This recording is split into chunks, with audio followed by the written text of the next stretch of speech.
Assalamualaikum warahmatullahi wabarakatuh. Perkenalkan, nama saya Zahra Augia dengan NIM 24233033 dari Prodi Manajemen Pajak. Izin Bu, di sini presentasi kami kali ini untuk melengkapi presentasi minggu kemarin, yang mana anggota dari kelompok ada beberapa yang tidak bisa hadir untuk presentasi. Nah, presentasi ini kita buat berbentuk video dan akan diupload di YouTube. Selanjutnya, pembacaan materi yang pertama yang akan dibacakan oleh Zafira Fitri Amalia.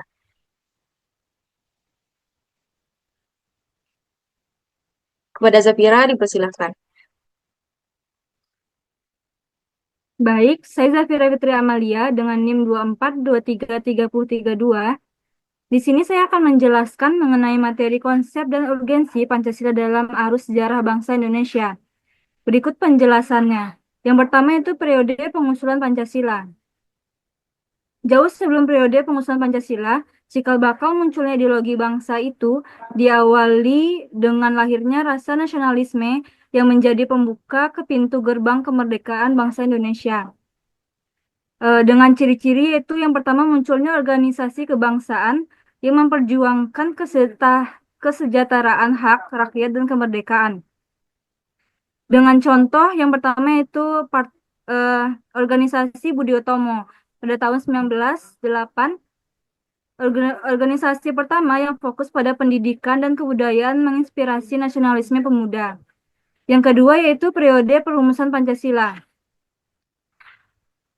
Periode ini dirumuskan secara resmi oleh para tokoh bangsa dalam sidang BPUPKI atau Badan Penyelidik Usaha-usaha Persiapan Kemerdekaan Indonesia, eh, yang berlangsung pada 29 Mei sampai 1 Juni 1945, menghasilkan 5 dasar negara yang dikenal dengan nama Pancasila. Tokoh utamanya yaitu Soekarno, Muhammad Yamin, dan Dr. Supomo. Dengan contoh pidato Soekarno pada 1 Juni 1945, dalam pidato dalam pidatonya Soekarno menyampaikan konsep Pancasila yang terdiri dari 5 sila, yaitu nasionalisme, internasionalisme, demokrasi, kesejahteraan sosial, dan ketuhanan. Yang ketiga itu periode pengesahan Pancasila. Setelah Pancasila dirumuskan, langkah berikutnya adalah pengesahan sebagai dasar negara melalui sidang PPIKI atau Panitia Persiapan Kemerdekaan Indonesia pada tanggal 18 Agustus 1945.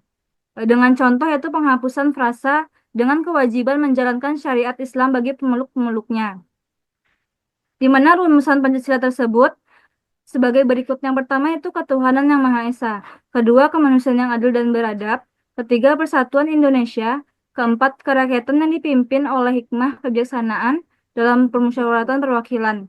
Kelima itu keadilan sosial bagi seluruh rakyat Indonesia. Sekian materi dari saya kembalikan kepada moderator. Terima kasih kita ucapkan kepada Zafira Fitri Amalia. Selanjutnya, materi yang kedua yang akan disampaikan oleh Sonia Putri. Kepada Sonia dipersilahkan. Baik, saya akan membacakan materi tentang menanya alasan diperlukannya Pancasila dalam kajian sejarah bangsa Indonesia. Yang pertama, Pancasila sebagai identitas bangsa Indonesia. Penamparan Pancasila sebagai identitas bangsa atau juga disebut sebagai jati diri bangsa Indonesia dapat ditemukan dalam berbagai literatur, baik dalam bentuk bahasa sejarah bangsa Indonesia maupun dalam bentuk bahasa tentang pemerintah di Indonesia. Yang kedua, Pancasila sebagai kepribadian bangsa Indonesia. Pancasila disebut juga sebagai kepribadian bangsa Indonesia, artinya nilai-nilai ketuhanan, kemanusiaan, persatuan, kerakyatan, dan keadilan. Diwujudkan dalam sikap mental dan tingkah laku serta amal perbuatan. Sikap mental tingkah laku yang perbuatan bangsa Indonesia mempunyai ciri khas, artinya dalam dibedakan dengan bangsa lain. Tiga, Pancasila sebagai pandangan hidup bangsa Indonesia. Pancasila dikatakan sebagai pandangan hidup bangsa Artinya nilai-nilai ketuhanan, kemanusiaan, persatuan, kerakyatan, dan keadilan diyakini kebenarannya, kebaikannya, keindahannya, dan kegunaan oleh bangsa Indonesia yang dijadikan sebagai pedoman hidup bermasyarakat dan berbangsa dan menimbulkan tekad yang kuat untuk mengamalkannya dalam kehidupan nyata. Baik, sekian dari materi dari saya kembalikan ke moderator. Baik, selanjutnya materi yang sambungan materi selanjutnya akan dibacakan oleh Ramayanti Salsabila. Ramayanti, dipersilakan. Baik, saya akan melanjutkan materi yang dibaca oleh Sonia tadi. Yang keempat, yaitu Pancasila sebagai jiwa bangsa. Sebagaimana dikatakan Von Savigny bahwa setiap bangsa mempunyai jiwanya masing-masing yang dinamakan Volksgeist atau jiwa rakyat atau jiwa bangsa. Pancasila sebagai jiwa bangsa lahir bersamaan dengan lahirnya bangsa Indonesia. Pancasila telah ada sejak dahulu kala bersamaan dengan adanya bangsa Indonesia. Yang kelima yaitu Pancasila sebagai perjanjian luhur. Perjanjian luhur artinya nilai-nilai Pancasila sebagai jiwa bangsa dan kepribadian bangsa disepakati oleh para pendiri negara atau political consensus sebagai dasar negara Indonesia. Kesepakatan para pendiri negara tentang Pancasila sebagai dasar negara merupakan bukti bahwa pilihan yang diambil pada waktu itu merupakan sesuatu yang tepat. Baik, saya kembalikan kepada moderator.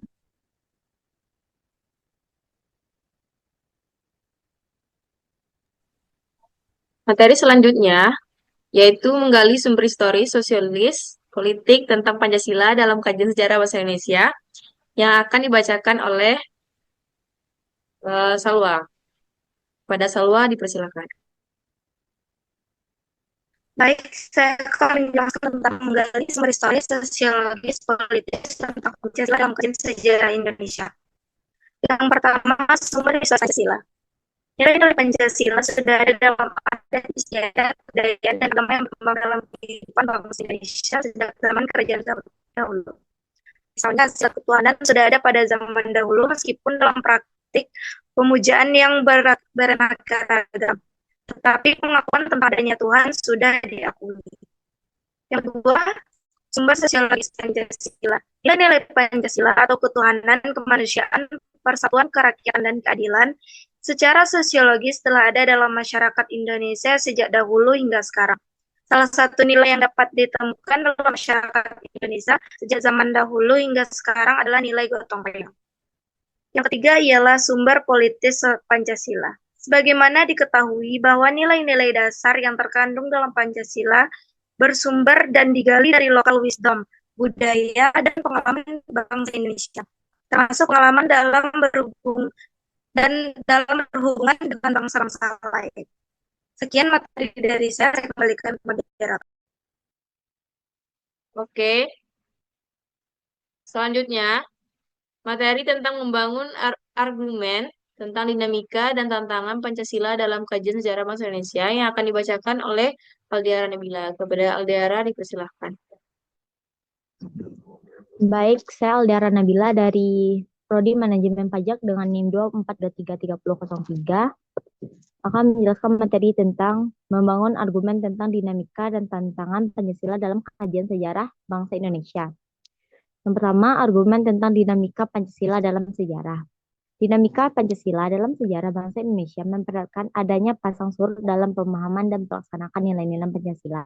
Dalam hal ini, dinamika Pancasila dalam sejarah bangsa Indonesia mencerminkan fleksibilitas dan ketahanan ideologi dalam menghadapi berbagai perubahan sosial, politik, dan budaya. Contohnya Pancasila pada masa kemerdekaan dan Pancasila pada era Orde Lama. Yang kedua, ada argumen tentang tantangan terhadap Pancasila. Dalam kehidupan berbangsa dan bernegara, salah satu tantangan terhadap Pancasila dalam kehidupan berbangsa dan bernegara adalah meletakkan nilai-nilai Pancasila tidak dalam posisi sebelumnya, sehingga nilai-nilai Pancasila menyimpang dari kenyataan hidup berbangsa dan bernegara. Terima kasih, saya kembalikan kepada moderator.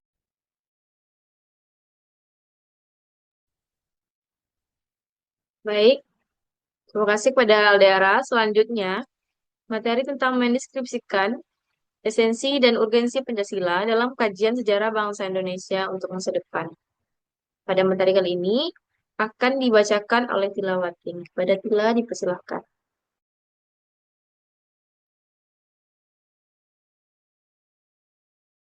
Baik, saya Tilawatin Azwa akan menjelaskan mendeskripsikan esensi dan urgensi Pancasila dalam kejadian sejarah bangsa Indonesia untuk masa depan. Yang pertama itu esensi Pancasila dalam kehidupan berbangsa, dalam kehidupan sejarah bangsa. Pancasila pada hakikatnya merupakan filosofis Groundslag dan Wasserstein. Pancasila dikatakan sebagai dasar filsafat negara karena mengandung unsur-unsur sebagai berikut. Yang pertama, ketuhanan yang Maha Esa. Mengakui adanya Tuhan yang Maha Esa dalam kehidupan berbangsa dan bernegara. Yang kedua, kemanusiaan yang adil dan beradab. Pentingnya penghormatan terhadap harkat dan martabat manusia. Yang ketiga, persatuan Indonesia. Pentingnya persatuan dan kebinekaan. Yang keempat, kerakyatan yang dipimpin oleh hikmat kebijaksanaan dalam permusyawaratan perwakilan. Yaitu mengajarkan kita bahwa pengambilan keputusan sebaiknya melalui musyawarah dan mufakat. Yang kelima, keadilan sosial bagi seluruh rakyat Indonesia. Yaitu negara harus menciptakan keadilan bagi seluruh rakyat Indonesia. Yang kedua, urgensi Pancasila dalam kejadian sejarah bangsa. Hasil survei yang dilakukan Kompas yaitu dirilis pada 1 Juni 2008 menunjukkan bahwa pengetahuan masyarakat tentang Pancasila merosot secara tajam, yaitu 40,4% responden berusia 17 sampai 29 tahun tidak mampu menyebutkan sila-sila Pancasila secara benar dan lengkap. Terima kasih kita ucapkan kepada Tila. Selanjutnya, rangkuman tentang pengertian dan pentingnya Pancasila dalam kajian sejarah bangsa Indonesia. Materi ini saya akan menyampaikan bahwa yang pertama itu pengertian Pancasila dalam sejarah bangsa Indonesia menunjukkan hal-hal sebagai berikut. Yang pertama yaitu Pancasila merupakan produk pendiri negara Indonesia atau the founding father. Yang kedua yaitu nilai-nilai Pancasila bersumber dan digali dari nilai agama, kebudayaan, dan adat istiadat. Yang ketiga, Pancasila merupakan pandangan hidup bangsa dan dasar filsafat kenegaraan. Pentingnya Pancasila dalam sejarah bangsa Indonesia menunjukkan hal-hal sebagai berikut. Yang pertama, berapapun lemahnya pemerintahan suatu rezim, tapi Pancasila tetap bertahan dalam kehidupan berbangsa dan bernegara. Yang kedua, betapapun ada upaya untuk mengganti Pancasila sebagai ideologi bangsa, tetapi terbukti Pancasila merupakan pilihan yang terbaik bagi bangsa Indonesia. Yang ketiga, Pancasila merupakan pilihan terbaik bagi bangsa Indonesia karena bersumber dan digali dari nilai-nilai agama, kebudayaan, dan adat istiadat yang hidup dan berkembang di bumi Indonesia. Yang keempat, kemukakan argumen Anda tentang Pancasila sebagai pilihan terbaik bangsa Indonesia. Mungkin hanya sekian presentasi kita pada kali ini. Semoga presentasi kali ini dapat ditonton oleh Ibu sendiri dan teman-teman yang lainnya. Saya sebagai moderator dan teman-teman mengucapkan terima kasih dan mengucapkan penutup karena telah berakhir membaca rangkuman. Karena dari itu saya Zara Aulia mengucapkan wassalamualaikum warahmatullahi wabarakatuh. Waalaikumsalam warahmatullahi wabarakatuh. Warahmatullahi wabarakatuh.